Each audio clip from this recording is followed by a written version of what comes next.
अस्सलामु अलैकुम वरहमतुल्लाहि वबरकातुह। मोहतरम भाइयों, बुजुर्गों, दोस्तों, कुरान करीम में अल्लाह तबारक व तआला फरमाते हैं, अऊज़ु बिल्लाहि मिनश शैतानिर रजीम, वमन यत्तक़िल्लाह यजअल लहू मख़रजा व यरज़ुक़हु मिन हैसु ला यहतसिब। जो तक़वे वाले हैं, अल्लाह से डरने वाले हैं, अल्लाह हर तंगी में उनके लिए रास्ता कुशादा कर देता है और उनको बेहिसाब रिज़्क़ अता फरमाता है। यहाँ दो पॉइंट गौर करने वाले हैं, एक है तक़वे वाले और दूसरे है बेहिसाब रिज़्क़। अब हम लोग जो है, एक तो रिज़्क़ पे हम आते हैं, जैसे मेरी अक्सर जो मजलिसें होती है उसमें भी, और वैसे पर्सनल भी लोग मुझे रिज़्क़ से मुताल्लिक़ सवालात करते हैं। व्हाट्सएप के ऊपर भी, ईमेल भी बहुत सारे लोगों के हैं, और ऐसी इनफिरादी मुलाकात भी हो गई तो बहुत सारे लोगों की अक्सर शिकायत यही रहती है कि मैं रिज़्क़ के एतबार से बहुत परेशान हूँ। अभी मेरी 2 रोज़ पहले भी हमारे एक दोस्त से बात हो रही थी। बड़ी दुकान है माशाल्लाह, बड़े बाज़ार और मार्केट में बैठे हुए हैं, बोले मैं भी रिज़्क़ के एतबार से परेशान हूँ। आज जो है ना, हम इस पूरे केस को टेक्निकल एनालिसिस करेंगे और कुरान की इस आयत की रोशनी में 2 चीज़ें हैं, एक तो तक़वे वाला है और दूसरा बेहिसाब रोज़ी है। इन दोनों का आपस में क्या कॉम्बिनेशन है, आपस में दोनों का क्या जोड़ है, इसका हम आज जो है पूरा खुलासा करेंगे इंशाअल्लाह। और मैं समझता हूँ ये पूरी बात को आप पूरे ध्यान से तवज्जो के साथ में सुनोगे और इस पे अमल करोगे, आपको क़यामत तक भी कभी रोज़ी की तंगी नहीं होगी। अल्लाह आपके लिए रोज़ी के दरवाज़े कुशादा कर देगा, और वो मैं आपको मेरे पर्सनल एक्सपीरियंस और तजुर्बों की बुनियाद पे भी आखिर में समझाऊंगा। सबसे पहले समझते हैं तक़वा क्या है। अब हम लोग बचपन से बयानों में सुनते हैं, तफासिर में सुनते हैं, तालीम में सुनते हैं, शराब पीना ये हराम है, सूअर का गोश्त खाना ये हराम है, नाजायज़ है, सूद खाना हराम है, नाजायज़ है। माशाल्लाह ये बड़ी अच्छी बातें हैं, हम इस पे अमल भी करते हैं। यहाँ तक कि बहुत सारी हलाल चीज़ों को लोगों ने इस शुबे में छोड़ दिए कि भाई इसके अंदर खिंजीर की चर्बी होती है। बहुत से बिस्किट लोग नहीं खाते हैं, बहुत सारे कोल्ड ड्रिंक्स नहीं पीते हैं, हालांकि उसमें होती नहीं है, लेकिन एहतियात बरतते हैं, अच्छी बात है। दूसरी तरफ शराब से भी मुताल्लिक़ बहुत सारे लोग जो है, बहुत सारे कोल्ड ड्रिंक्स है, लोगों ने इसलिए छोड़ दिए, बोले इसमें भी थोड़ी बहुत अल्कोहल की मिक़दार होती होगी। यहाँ तक कि परफ्यूम वग़ैरह इस्तेमाल करने में भी लोग अक्सर मसाइल पूछते रहते हैं कि भाई ये इस्तेमाल कर सकते हैं या नहीं। तो ये क्यों है? ये सिर्फ़ तक़वे इसलिए है क्योंकि उनका ये तक़वा है, और ये तक़वे की एक अलामत है, निशानी है। माशाअल्लाह वो अल्लाह से डर रहे हैं कि कहीं शराब जो है, अल्कोहल हमारे कपड़ों पे ना आ जाए और फिर हम नमाज़ पढ़ते हैं।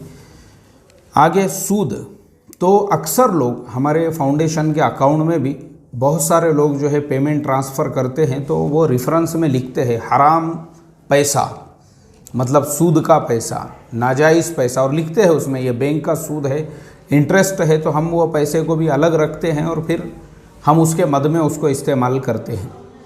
उसके अलावा भी बहुत सारे लोग बैंक में अकाउंट ही इसलिए नहीं खोलते हैं कि वो आज भी बैंक में अकाउंट ओपन करने को नाजायज़ समझते हैं कि भाई उसमें सूदी लेन देन वगैरह होता है। एहतियाती तौर पे ऐसे बहुत सारे मामलात हैं कि बहुत से लोग, और ये सब चीज़ें क्यों हैं? क्योंकि हम बचपन से इस पे बयान सुन रहे हैं। सूद खाना हराम है, शराब पीना हराम है, सूअर का गोश्त खाना हराम है। इनके हुर्मत का बयान हम बचपन से अपने घरों में भी अपने बड़ों से सुनते हैं, हमको यही तालीम दी जाती है, तो इसलिए हम लोग ये सब चीज़ों से बचे हुए हैं। लेकिन तक़वे की और भी दूसरी किस्में हैं जिसमें हम बहुत ज़्यादा बेएहतियाती बरतते हैं, हम उसको तक़वा ही नहीं समझते हैं। अब मैं आपको उसकी 2-4 मिसालें दूँगा। एक साहब जिनसे मेरे बड़े अच्छे ताल्लुक़ात हैं, बड़ी कंपनी में बड़ी पोस्ट के ऊपर वो जॉब करते हैं, लेकिन जिस मकान में वो रहते हैं वो उनका अपना ख़ुद का मकान है, ज़ाती मकान है, मगर कंपनी से हर महीने 15,000 रुपये रेंट के हिसाब से वो पैसे लेते हैं और वो उसको जायज़ समझते हैं, हलाल समझते हैं, हालांकि ये हराम है। प्रॉब्लम क्या हुआ? प्रॉब्लम ये हुआ, सूअर खाने पे उन्होंने तकरीर सुने कि सूअर खाना हराम है, शराब पे तकरीर सुने, लेकिन कभी इस पे बयान ही नहीं सुने ना कि आप एक कंपनी में जॉब कर रहे हो और वहाँ से झूठ बोलकर आप रेंट ले रहे हो घर का, अपने ही घर के ऊपर, और उसमें भी आपने जो है डुप्लीकेट डॉक्यूमेंट्स बनाए हुए हैं रेंटल एग्रीमेंट के। ये तो डबल हराम हो गया कि आप जो है एक तो हराम की कमाई खा रहे हो, ऊपर से आपने जो डुप्लीकेट डॉक्यूमेंट्स बनाए हैं वो धोखा दे रहे हो आप। और अल्लाह के नबी की हदीस है, मन गश्श फलैसा मिन्ना, जो धोखा दे वो हम में से नहीं है। फिर आपकी बातें बेमतलब है, आपके जुब्बे की लंबाई किसी काम की नहीं है वो। फिर आपका दूसरी चीज़ों में खाली तक़वे पे अहमियत देना। जैसे मैं आपको एक मिसाल, मैं एक मरतबा जो है हम लोग चाय पी रहे थे एक होटल के अंदर। अब जब चाय पीना हो गई, हमारे साथ में एक गवर्नमेंट एम्प्लॉई साहब भी थे, टीचर साहब। मैं आगे बढ़ा काउंटर पे पैसे देने के लिए, फ़ौरन उन्होंने मुझे रोक दिए। अरे नहीं नहीं नहीं, आप मत दीजिए, बोले मैं पैसे देता हूँ। मैं बोला भाई क्यों मैं ना दूँ? बोले नहीं नहीं यार, वो जो इमामों की और मदरसे में पढ़ाने वालों की जो तनख्वाह होती है ना, तो वो सब लोगों से चंदा जमा करके जो है उससे उनको तनख्वाह दी जाती है, तो वो मुझे जो है ज़रा थोड़ा सा कराहियत महसूस होती है उसके अंदर। मैंने कहा ठीक है, आपको उसमें कराहियत महसूस होती है। मैंने उनके मुंह पे बोल दिया, मैं बोला आज अब जो फुलानी जगह पे मास्टर साहब आपका जो कंस्ट्रक्शन चल रहा है, उस बैंक का जो मैनेजर है वो मेरा मुसल्ली है। और वो ख़ुद मुझे एक दिन बता रहा था कि बोले मुफ्ती साहब बहुत सारे हमारे ईमान वाले भी लोन के लिए आते हैं, तो मैंने उनको अप्रूवल करना चाहिए या नहीं करना चाहिए। उसने मिसाल दे के मुझे बताया, जैसे बोले अपने वो फुलाने मास्टर साहब, वो ख़ुद मेरे पास में जो है पूरी फ़ाइल लेकर आए थे। उसने मेरे से मसला पूछा, उसने आपकी गीबत नहीं बयान किया और ना ही मैंने उनकी गीबत सुना, लेकिन ऐसा बताया उसने। तो मुझे याद है, मैं बोला जो आपको एक इमाम साहब की चाय पिलाने पे कराहियत इसलिए हो रही है कि उनकी तनख्वाह चंदे से आती है, लेकिन आप तो सूद की कमाई खा रहे हो। आपने जो इतनी बड़ी बिल्डिंग, इतना बड़ा जो कंस्ट्रक्शन खड़ा करके रखा हुआ है, वो तो सूद का है। वो उस पर आपको जो रेंट और किराया वगैरह भी आगे चलकर मिलेगा, वो सूद की कमाई है, वो जायज़ है आपके लिए। और हमारी चाय नाजायज़ है, क्योंकि हमको तनख्वाह जो मिलती है या जो हदिया मस्जिद से मिलता है वो चंदा जमा करके दिया जाता है, इसलिए। तो ये जो है ना, ये प्रॉब्लम है हमारा कि एक इंसान वो दूसरे हराम को हराम नहीं समझ रहा है। जो खुला हुआ हराम है कि आप धोखा दे रहे हो, आपने डुप्लीकेट जो डॉक्यूमेंट्स वगैरह बनाए वो नाजायज़ है, उसको वो हराम नहीं समझ रहा है, क्योंकि उस पर तकरीर नहीं सुना ना, उसने बयान ही नहीं सुना। इसी तरह से बीवी बच्चे माशाल्लाह घर में आफियत से है, उनको कुछ भी नहीं हुआ है, लेकिन अपना एक रिश्तेदार जो है वो डॉक्टर है और अपनी पहचानत वाला एक डॉक्टर है, उससे डुप्लीकेट सर्टिफिकेट बनाकर लिए। उससे डुप्लीकेट सर्टिफिकेट बनाकर लिए और वो सर्टिफिकेट की बुनियाद पे अपने कंपनी से, जहाँ पे जॉब करते हैं वहाँ से, या इंश्योरेंस कंपनी से क्लेम करके वहाँ से जो है पूरा उनका मेडिकल का बिल ले रहे हैं। इसको हराम नहीं समझते। हाँ, इमाम साहब की चाय, क्योंकि इमाम साहब ने जो चाय पिलाए थे वो तो बेचारों को चंदा करके तनख्वाह दी गई थी, उसमें कराहियत महसूस कर रहे हैं। वाह वाह, शाबाश बेटा, बहुत अच्छा, माशाल्लाह। उसमें कराहियत महसूस हो रही है और इसमें आपको ये हराम है। और मैं आपको मुसलमान डॉक्टरों की बात कर रहा हूँ जिन्होंने ऐसी रिपोर्टें दिए हैं।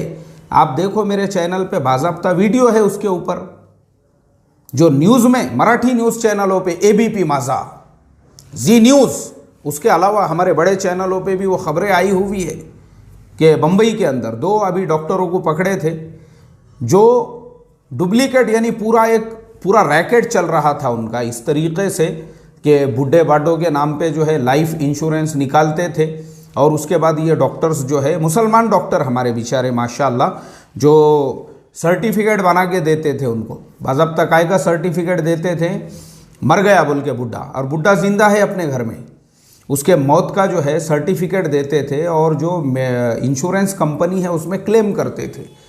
अब वो क्लेम का जो पैसा आता था, इनकी पूरी टीम थी जो आपस में बांट के लेते थे। ऐसा उन्होंने कुछ 11 करोड़ या ऐसा कुछ 16 करोड़ रुपये का ऐसा पूरा क्या पूरा उनका इतना उन्होंने जो है ये किए। तो कंपनी के जब ये समझ में आया कि भाई बार बार जो है यही डॉक्टरों के जो ये है सर्टिफिकेट कैसे आ रहे हैं, डेथ सर्टिफिकेट।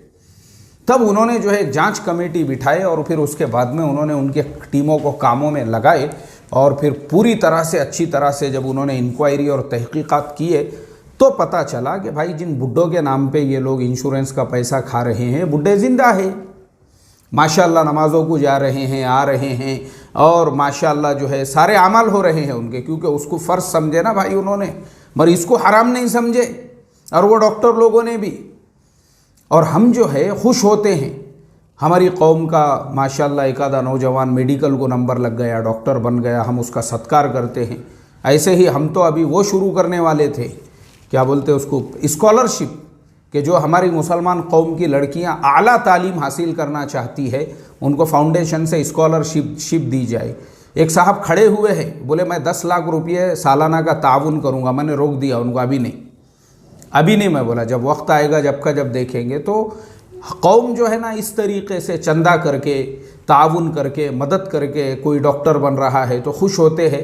और ये कारनामे अंजाम दे रहे हैं डॉक्टर साहब, डुप्लीकेट सर्टिफिकेट डेथ के, और इंश्योरेंस कंपनियों से पैसा उठा के पूरी दुकान चला रहे थे वो। और वो खाली वो ही नहीं, इसी तरह से जो है औरंगाबाद शहर का भी मैंने अभी एक ख़बर पढ़ा, वहाँ पे भी ऐसी डुप्लीकेट सर्टिफिकेट बांट रहे थे और वो मुसलमान ही थे उसके अंदर भी डॉक्टर।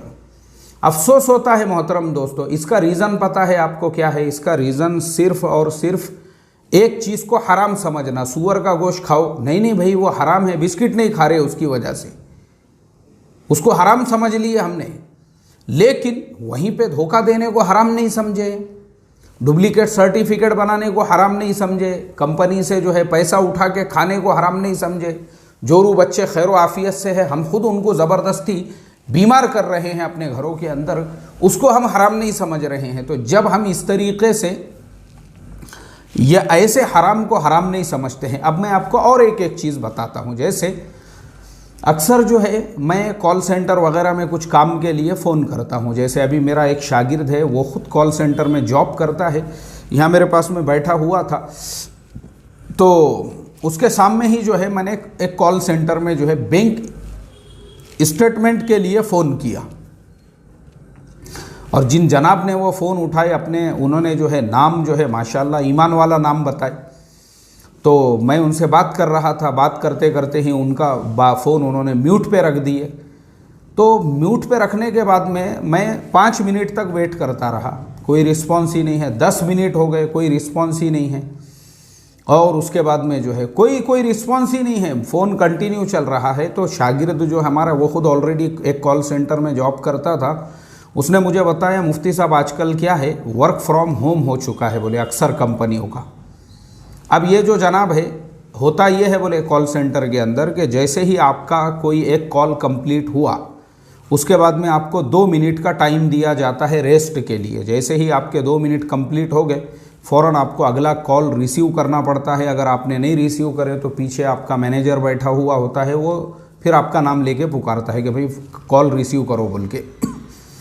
अब इस वजह से जब आपका कॉल जो है ना वो म्यूट पे है, तो कंपनी को तो ये शो हो रहा है कि बंदा ऑलरेडी एक कॉल पे है, उसका कॉल इंगेज है, और उसी टाइम पे वो घर में बैठे बैठे अपने दूसरे काम कर रहा है। वो अपने बच्चे की जो है धुला रहा है और उसको दूध पिला रहा है, और वो जो है अपने घर में ही बाकी काम में लगा हुआ है, माशाल्लाह टीवी पे सीरियल देख रहा है, सब उसका घर में काम चल रहा होगा। उतनी ही देर के अंदर जो है सब उसके पूरी कार्रवाई हो रही होगी मुकम्मल उसकी आपके 15 मिनट के अंदर। तो एक्चुअल में उसने आपको म्यूट पे रखा, तो कंपनी को ये शो हो रहा है कि वो आदमी इंगेज है, किसी से बात कर रहा है, हालांकि वो इंगेज नहीं है, सारे उसके काम हो रहे हैं। अब और आप यहाँ इंतज़ार कर रहे हैं कि वो आपका कॉल जो है फ़ौरन आपको जवाब देगा या वो आपको रिस्पॉन्स देगा। अल्लाह हिफाजत फरमाए, ये है धोखे की एक नई किस्म। अब ये नए तरीक़े से धोखा दिया जा रहा है, अल्लाह हिफाजत फरमाए। इसको हराम नहीं समझे हमने, इसको हराम कहाँ समझे हमने, इसको हमने ये समझे चलो कंपनी को लगाओ चूना, बोले मैनेजर को तो लग रहा अपन इंगेज है, और बेचारा सामने वाला बंदा वो बैठे हुआ है इंतज़ार करते हुए, ये अब बात करेगा तब बात करेगा, वो बात करने को तैयार नहीं है। वो अपने 15 मिनट में सब कर रहा है, उसको लग रहा है हालांकि वो कमाई उसके लिए हराम है, नाजायज़ है, वो उसको नाजायज़ नहीं समझ रहा है। अल्लाह हिफाजत फरमाए मेरे मोहतरम दोस्तों। इसलिए मैंने जो शुरू में कुरान की आयत पढ़ा, रोज़ी में बरकत क्यों नहीं, बरकत इन्हीं वजूहात से। मैंने वो उस दिन भी यही जवाब दिया। मैंने कहा तुमको नींबू हरी मिर्ची की ज़रूरत नहीं है, नहीं नारियलों की ज़रूरत है। अगर मैंने तुमको एक नारियल की बजाय पूरा नारियलों का जो झाड़ रहता ना, उसको एक एक इसको 50-50 नारियल लटके हुए रहते, अगर मैंने वो पूरे इस पर भी पढ़ के दिया कोई फ़ायदा नहीं होगा। नहीं तो मैंने खुद तुम्हारी दुकान में से गड्ढा खोद के नारियल का पूरा झाड़ लगा दिया ना, तो भी फ़ायदा होने वाला नहीं है। बल्कि फ़ायदा उस वक्त होगा जब तुम अपने कारोबार में, अपने मुआमलात में, अपनी तिजारत में अल्लाह का हुक्म, उसके नबी का तरीक़ा चेक करो। सुकून मिलेगा, सुकून तुमको, बरकत मिलेगी। जैसे मैं आपको अभी मैंने आखिरी में मैंने कहा था मैं मेरी मिसाल दूंगा। मैं भी आपके सामने बैठा हुआ हूँ, आपको पता है मैं अपने बारे में आपको एक चीज़ मैं बता देता हूँ। चलो आप लोग इतने सालों से मेरे साथ में जुड़े हुए हैं। अल्लाह ताला ने मुझे सबसे ज़्यादा जिस चीज़ से बेफिक्र किया हुआ है वो है रोज़ी, वो है रिज़्क़। जिसके लिए दुनिया परेशान है, जिसके लिए दुनिया को वजीफ़ों की ज़रूरत है, नींबू हरी मिर्ची नारियल तावीज़ सबकी ज़रूरत है। लेकिन वो एक चीज़ ऐसी है, अल्लाह ताला ने मुझे ऐसा बेफिक्र किया हुआ है उस लाइन से, बेफिक्र, मुझे एक पैसे की भी उसकी फ़िक्र नहीं है। मेरे इनकम के रिसोर्सेस अल्लाह ने ऐसे है हलाल जायज़, मैं रात में सो भी रहा हूँ तो रिसोर्सेस चालू है अल्हम्दुलिल्लाह। ऐसा क्यों है? अच्छा, मैं आपको सिर्फ मेरी अकेले की बात नहीं बता रहा हूँ, अल्लाह ने मेरी औलादों का भी। आजकल लोग औलाद के एतबार से भी परेशान होते हैं, लेकिन अल्लाह का करोड़ों दर्जे करम है कि मेरी अपनी औलाद की जॉब से लगाने का मसला तो दूर, उनको अल्लाह ने 30-30 और 35-35 लोगों को जॉब से लगाने का ज़रिया बनाया। आप देखो ना, उनका वीडियो भी है मेरे चैनल के ऊपर, जो मेरे बेटों ने ही जो आपको जॉब कैसे मिलेगी, इंटरव्यू कैसे देना चाहिए, फ्रीलांस आपने कैसे फाइंड आउट करना चाहिए, ये उनका ही वीडियो है, वो सब उसके अंदर उन्होंने सिखाया हुआ है। तो वो लोग अपनी लाइन के अंदर अल्लाह ने ख़ुद उनको ऐसा बनाया बेफिक्र, यानी मैं बता रहा हूँ हर एतबार से, रोज़ी के एतबार से खुसूसन। क्यों है ऐसा? ऐसा इसलिए है क्योंकि मैं आपको बता दूं, पैसों के लेन देन और मामलात में मैं इतना ज़्यादा एहतियात बरतता हूं कि भाई किसी के 5 रुपये भी अपने ऊपर रहे तो वो अपन ने देना चाहिए। जैसे मैं हमेशा बोलता हूं कि मैं एक गाड़े से रोज़ाना पपई लेता हूं, मुझे 2 किलो पपई रोज़ाना लगती है, तो कभी उसके 5 रुपये रह जाते हैं, उसका बेटा वगैरह कोई बैठा हुआ है, वह वज़न में कम ज़्यादा है, तो मैं ख़ास तौर पे जो है ना, कभी मेरे पास में चिल्लर जमा हो गई तो इसके अंदर डाल के रखता हूँ चिल्लर, कि वो मुझे जो है ऐसे टाइम पे काम आ सके। 5 रुपये भी अपने ऊपर किसी का कर्जा नहीं रहना चाहिए, नहीं रहना चाहिए। ये इसमें मैं इतनी ज़्यादा एहतियात बरतता हूँ। और इसी तरह से ये फाउंडेशन का ऑफिस है, लेकिन हम बिजली का बिल मैं मेरे जेब से देता हूँ क्योंकि मैं मेरे भी काम करता हूँ। अब वही बिजली के बिल में अगर फाउंडेशन के भी काम हो रहे हैं तो उसका मुझे सवाब मिलेगा। ऐसे ही इसका इंटरनेट है, वो इंटरनेट के पैसे भी हमने अपने जेब से दिए हुए हैं ताकि वो जो इंटरनेट है फाउंडेशन का काम उसमें फ्री में हो, और बाकी हमारे अपने जो काम हैं वो तो चलते ही रहते हैं। अगर वो फाउंडेशन का रहता तो हम अगर अपने काम के लिए इस्तेमाल कर रहे, वो तो इस्तेमाल होने ही वाला है, मोबाइल में भी लैपटॉप के अंदर भी, लेकिन हमको नहीं करना है। इसलिए पहले अपना लो और अपने इस पे फाउंडेशन का काम फ्री करो। ये मैं आपको बता रहा हूँ, जो इतना जो है ना अल्लाह ने रोज़ी के दरवाज़े मेरे लिए, मैं तुम्हारे सामने बैठे हुआ हूँ, जो मुझे बेफिक्र किया हुआ है। सबसे ज़्यादा मुझे बेफिक्री अगर किसी लाइन की है तो वह है रिज़्क़ और रोज़ी के लाइन की बेफिक्री, अल्हम्दुलिल्लाह अल्लाह के करम से। तो ये एहतियात जब आप बरतते हो, यहाँ तक कि मेरे अपने फ़र्जंदान भी कभी समझो वो वर्क फ्रॉम होम है उनका और वो यहाँ ऑफिस में आके बैठे हैं, तो मैं सिर्फ बैठने के उनसे 500 रुपये महीना लेता हूँ। हालांकि वो बैठे समझो महीने में 2 दिन 4 दिन 5 दिन, तो मुझे कुछ लेना देना नहीं है उससे, मुझे 500 रुपये महीना चाहिए। 500 रुपये महीना सिर्फ बैठने के। हालांकि इंटरनेट मेरा खुद का है, लाइट हमारी अपनी है, उसका बिजली का बिल हम भर रहे हैं, लेकिन बैठने के भी 500 रुपये हम फाउंडेशन को देना पड़ेंगे। और उसके अलावा भी वो अपनी तरफ से भी जो है अल्हम्दुलिल्लाह, बड़े फ़र्जन ने तो हमारे पूरी एक पेंशन की ज़िम्मेदारी ली हुई है कि भाई 2000 रुपये मैं दूंगा, एक पेंशन वो उन्होंने खुद ज़िम्मेदारी ली है। छोटे को भी मैंने ज़िम्मेदारी दिया हूँ कि कम से कम 1000 रुपया ऐसे भी अगर तुम नहीं भी बैठे तो भी तुमने देना चाहिए फाउंडेशन को, क्योंकि तुम्हारे माल का एक हिस्सा अल्लाह के रास्ते में ख़र्च होना चाहिए। तो कैसा है मोहतरम दोस्तों, जब आप ऐसे एहतियात बरतते हो ना ये तमाम चीज़ों में, तो अल्लाह ताला ख़ुद ब खुद रोज़ी के दरवाज़े खोलते हैं। ये लैपटॉप मेरा ख़ुद का है, लेकिन मैं इस्तेमाल करता हूँ फाउंडेशन के काम से। कंप्यूटर मेरा ख़ुद का है, लेकिन हमने वो दिया हुआ है भाई, हमारे मुफ्ती साहब बैठते हैं तो वो उसके ऊपर फाउंडेशन के मसाइल वगैरह के हवाले तलाश करे। हर चीज़ जो मैं आपको बता रहा हूँ। हाँ, ये जो है हमारे एक दोस्त ने फाउंडेशन को हदिया दिया हुआ है। ये जो माउस है और ये जो कीबोर्ड है, ये अल्हम्दुलिल्लाह फाउंडेशन का है। तो मैं आपको ये सारे डिटेल्स इसलिए बता रहा हूँ, आपको भी रोज़ी में बरकत चाहिए। जैसे मैं आपको कॉन्फिडेंस से बोल रहा हूँ कि मैं इतना बेफिक्री की अल्लाह ने उस लाइन से, और मैं जो है जो एक और लाइन है रोज़ी कमाने की, उस लाइन में अल्लाह ताला ने ऐसा हमारा हाथ बिठाया हुआ है, हमको जितना निकालना है हम उसमें से जो है लोटा भर के निकाल लेते हैं। लोटा चाहिए, गिलास चाहिए, हंडा चाहिए, मटका चाहिए, कितना चाहिए आपको। अल्हम्दुलिल्लाह अल्लाह का करोड़ों दर्जे करम है।